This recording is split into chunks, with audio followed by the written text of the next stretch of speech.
Terpantas, terkini dan sahih. Bila-bila masa, di mana jua. Berita di jari. Subscribe YouTube Buletin TV3. Buletin 1.35 September, antara paparan hari ini. 4 suspek cemar Sungai Gong direman 6 hari.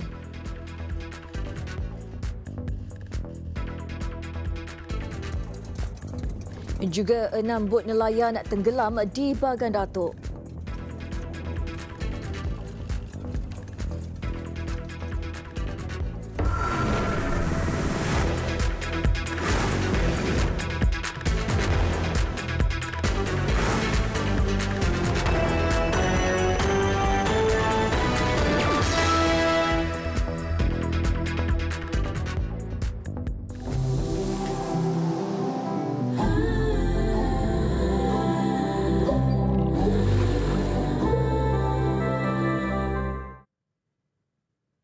Assalamualaikum dan salam sejahtera.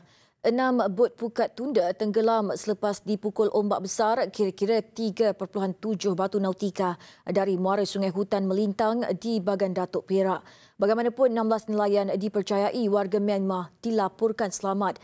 Pengarah Agensi Penguatkuasaan Maritim APMM Perak, Kapten Shahrizan Rahman berkata, kejadian berlaku kira-kira jam 12.50 tengah hari semalam.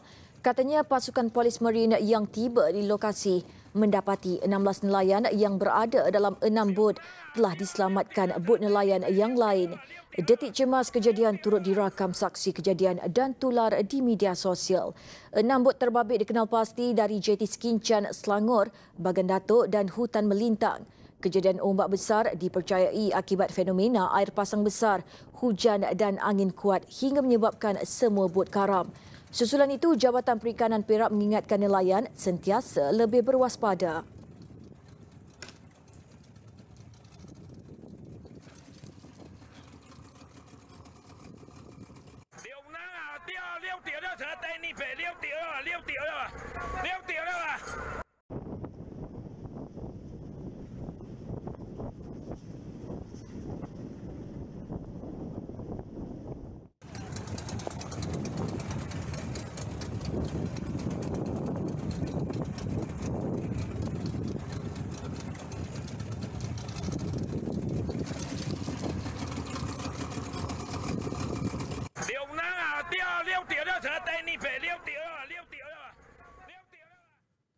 Empat penuntut sebuah kolej jahitan berdepan detik cemas selepas sebuah bilik di asrama dihuni mereka di Kampung Gong Limau, Kemaman, musnah akibat kebakaran malam tadi.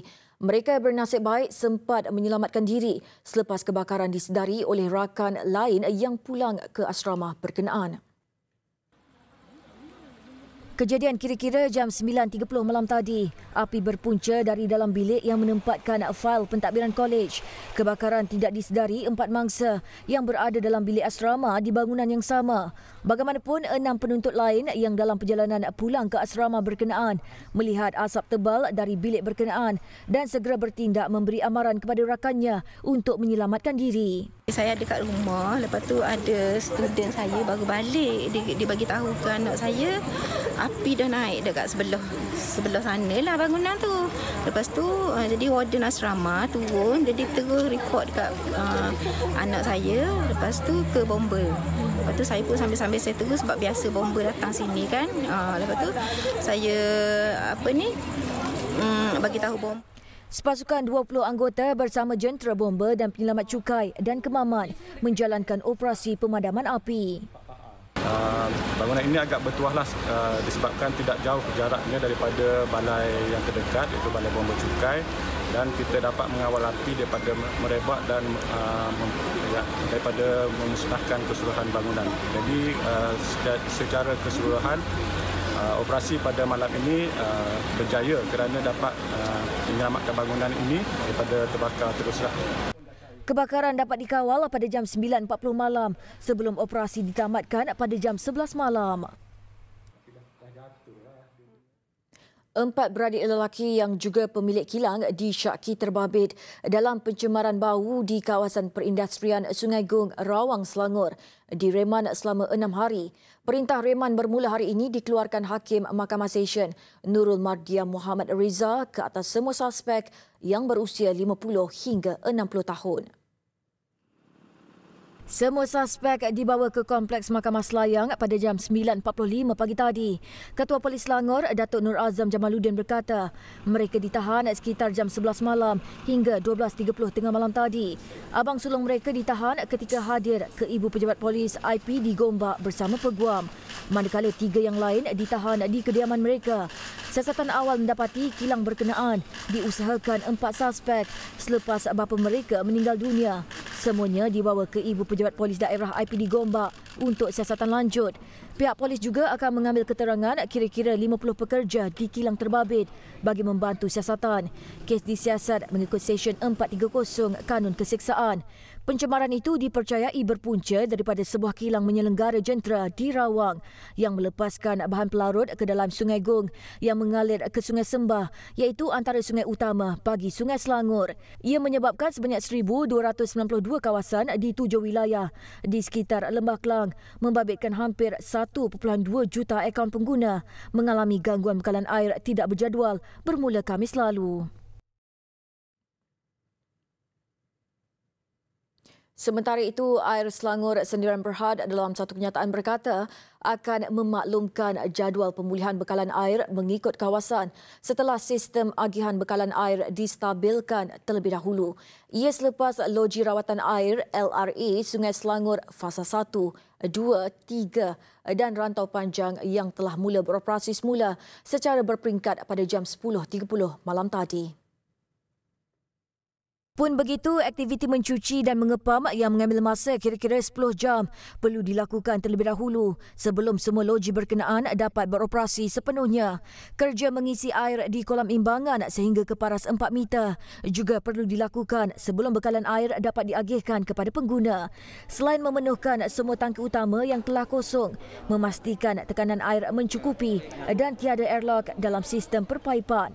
Air Selangor akan terus melaksanakan pelepasan air mentah dari empangan Sungai Selangor sebanyak 500 juta liter sehari, empangan Sungai Tinggi sebanyak 800 juta liter sehari, Horas 600 sebanyak 150 juta liter sehari. Juga operasi pengepaman kolam air pula sebanyak lebih 2,000 juta liter sehari untuk membantu proses pemulihan sumber air mentah bagi keempat-empat LRA yang kini sedang beroperasi merawat air dengan kapasiti maksimum sebanyak 2,850 juta liter sehari.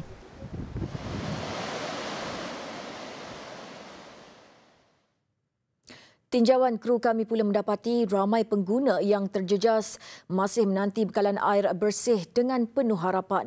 Meskipun dimaklumkan semua LRA telah mula beroperasi, namun kebanyakan pengguna masih mengambil langkah berjaga-jaga menyimpan air tadahan dari tangki dan bilik awam yang disediakan sehingga bekalan kembali pulih sepenuhnya. Untuk perkembangan terkini, kita terus bersama Amirul Hakim Lokman yang kini berada di AU3 Keramat Ibu Negara. Amirul, bagaimana dengan keadaan di sana?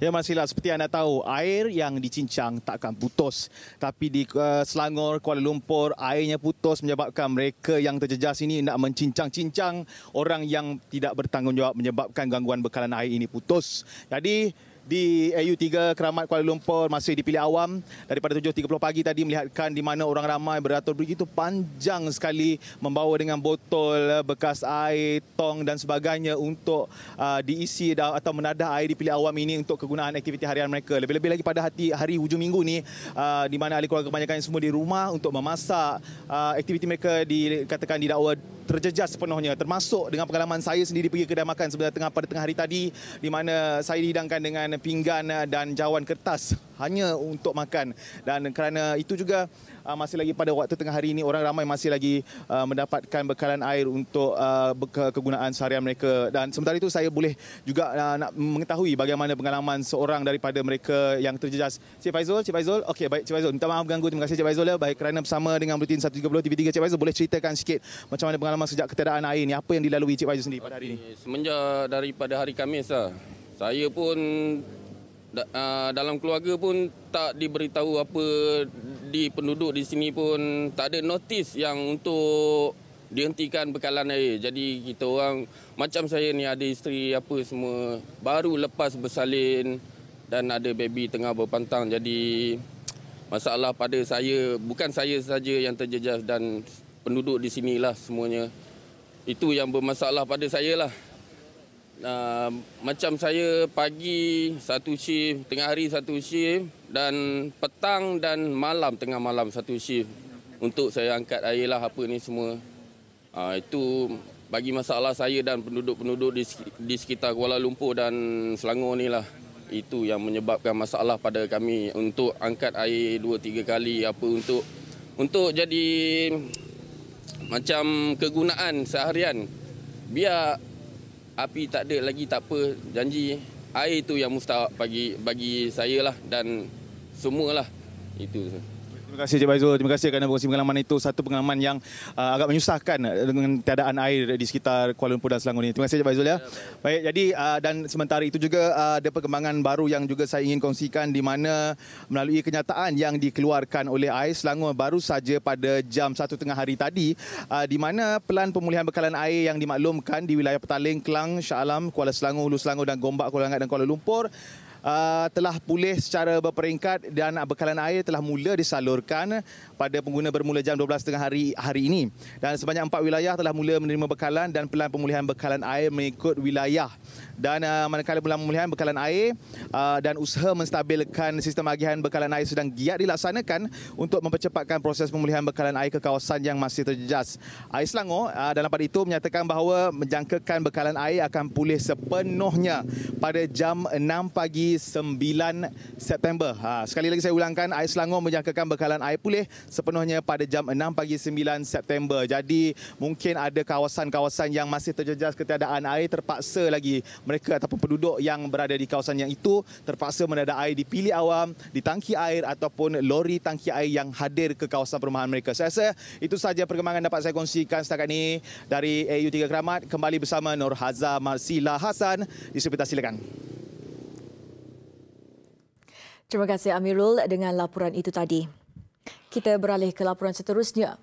Sebuah kilang kayu di Jalan Banting, Pandamaran, Pelabuhan Klang musnah dalam kebakaran pagi tadi. Ketua Operasi Jabatan Bomba dan Penyelamat Klang, Husin Abdul Rahman, berkata kejadian berlaku kira-kira jam 8 pagi menyebabkan hampir keseluruhan struktur premis itu hangus.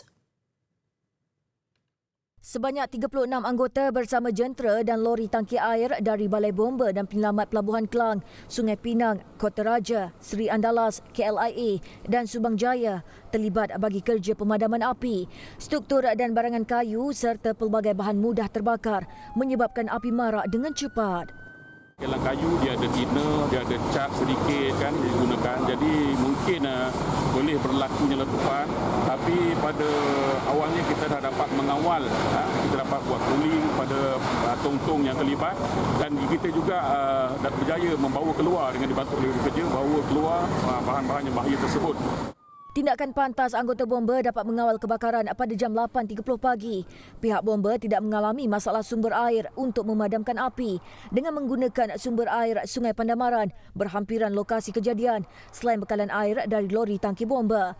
Tiada mangsa dan kemelangan jiwa yang dilaporkan dalam insiden itu. Punca kebakaran dan nilai kerugian masih dalam siasatan.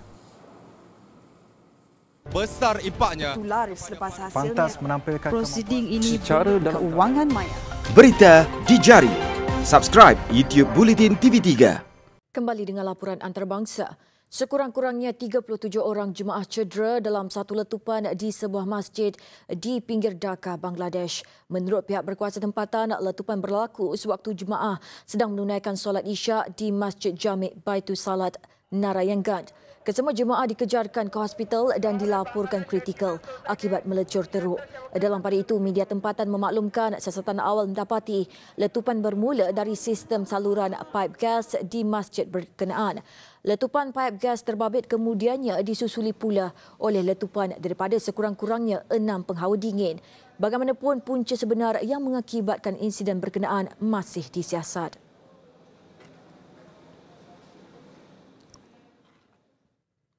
Di Kashmir, sekurang-kurangnya 2 orang pemberontak maut dalam pertempuran dengan tentera India di Patan. Menurut media tempatan, pertempuran berlaku selama beberapa jam. Turut tercedera dalam ketegangan berkenaan 2 tentera India termasuk seorang pegawai. Sehubungan itu, pihak berkuasa turut bertindak memindahkan orang awam di kawasan berhampiran ke lokasi yang lebih selamat. Sejak konflik di Kashmir tercetus pada 1999, lebih 68,000 orang terkorban akibat dibunuh pemberontak mahupun menerusi pertempuran dengan pihak berkuasa India. Besar impaknya. Tular selepas hasilnya. Pantas menampilkan prosiding ini secara dalam keuangan maya. Berita di jari. Subscribe YouTube Bulletin TV3. Laporan sukan. Johor Darul Takzim JDT merakam kemenangan sensasi ketika berpesta gol membelasah Perak 7-0 semalam. Kekalahan itu jelas bagai merentap semangat Perak, lebih-lebih lagi selepas persembahan hebat Gonzalo Cabrera yang turut merakam hat-trick. Turut mencatat kemenangan Melaka yang mengatasi Terengganu FC 1-0. Sementara Selangor mencuri 3 mata penuh selepas menundukkan Sabah 2-1 di Kota Kinabalu. Kembali beraksi di laman sendiri di Stadium Sultan Ibrahim, JDT nyata penuh bertenaga selepas membelasah Perak dengan kemenangan besar 7-0. Pesta gol JDT bermula pada minit ke-22 dengan Afiq Fazail membuka jaringan tuan rumah. Minit ke-36, JDT menggandakan kedudukan. Kali ini hasil sentuhan Gonzalo Cabrera. Gol ketiga JDT menyusul pada minit ke-45 selepas Cabrera menyempurnakan sepakan penalti. Tidak berakhir di situ, masa kecederaan sebelum rehat menyaksikan JDT menambah gol keempat menerusi jaringan Ramadan Saifullah. 4 kali dibolosi pada babak pertama. Nyata semangat juang Perak bagai direntap. Minit ke-63, JDT menambah gol kelima. Turut menyaksikan Cabrera melengkapkan hat-trick. Duka Perak terus parah apabila Safawi Rashid menjadikan kedudukan 6-0 pada minit ke-79. Dan 5 minit berselang, Akhir Rashid menambah gol ke-7 melengkapkan pesta JDT di laman sendiri. Gam mengungguli carta Liga Super dengan 16 mata. Ia turut menjadi amaran buat pasukan lain yang akan berdepan JDT selepas ini.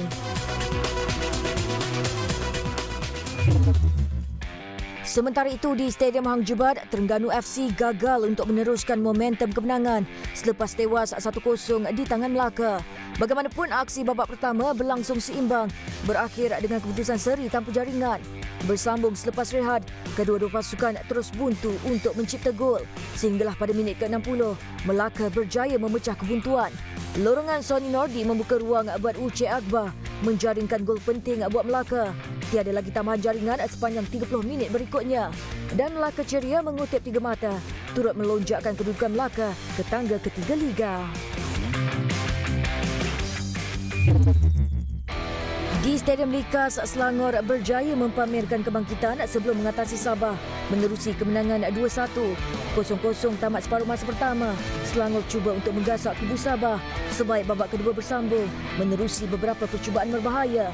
Namun peluang yang dicipta gagal disudahkan dan ada yang turut singgah di palang gol Sabah. Sebaliknya, tuan rumah terlebih dahulu memecah kebuntuan. Gol menerusi jaringan Rodolja Paunovic pada minit ke-65. Tidak berputus asa, Selangor akhirnya lega menyamakan kedudukan pada minit ke-72 selepas Ifedayo Omosuyi menolak masuk bola yang gagal dikeluarkan pertahanan Sabah. 8 minit berselang, Omosuyi sekali lagi mempamer ketajaman, berjaya memperdaya pertahanan Sabah untuk menjaringkan gol kemenangan Selangor. Menang dengan keputusan 2-0, Selangor turut melonjak ke kedudukan keempat Liga, mengumpul 9 mata selepas 6 perlawanan.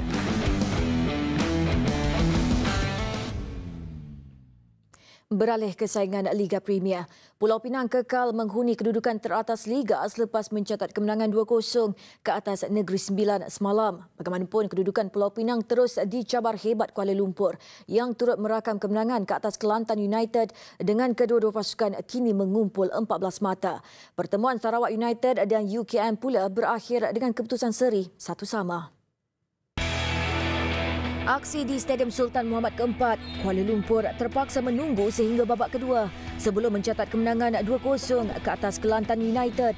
0-0 tamat separuh masa. Penguasaan mula disajikan Kuala Lumpur selepas rehat. Paulo Josu meletakkan The City Boys di depan selepas membuka jaringan pada minit ke-63. Walaupun Kelantan United berusaha untuk bangkit mencari gol penyamaan, segalanya bagai serba tidak menjadi. Sebaliknya, Kuala Lumpur sempat menambah satu lagi gol di penghujung perlawanan dengan Josu melengkapkan kemenangan 2-0 memihak pelawat. Kuala Lumpur kini turut mengumpul 14 mata bersama pendahulu Liga Pulau Pinang, hanya dipisahkan dengan perbezaan jaringan. Sekian Buletin 1.30. Sebelum berpisah, kami tinggalkan anda dengan Festival Mural London yang memaparkan lebih 60 mural besar hasil karya lebih 150 pelukis dari seluruh dunia.